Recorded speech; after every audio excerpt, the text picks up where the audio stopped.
All right, I'm going to give you a quick crash course and I'll send the gingerbread recipe and the royal icing recipe over afterwards. The key for the gingerbread, it's going to say whip the cream. You want to whip it into whipped cream, but not to the point where it splits or starts to turn into butter. So stand over it and watch it. You're going to want it to be between a really stiff peak, which is bordering on butter, and a soft peak.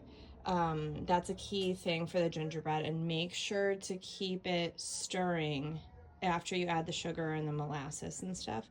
You want to keep it stirring that full 5 minutes. I put my mixer on like 2 or 3.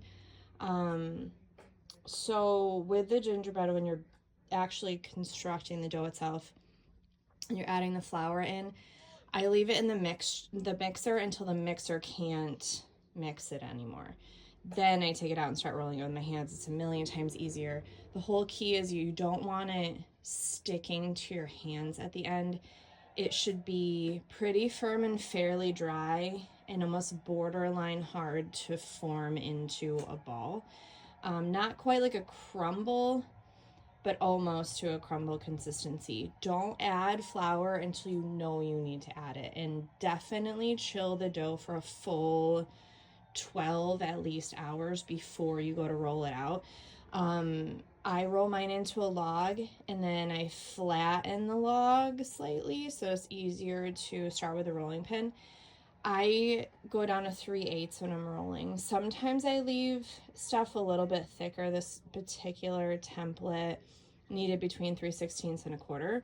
So you'll see like my sidewalls here are just a tiny bit thicker. I wish I had 2 hands to show you, but they're a little thicker than these pieces. Now these pieces are going to be hanging on to the outside of my structure.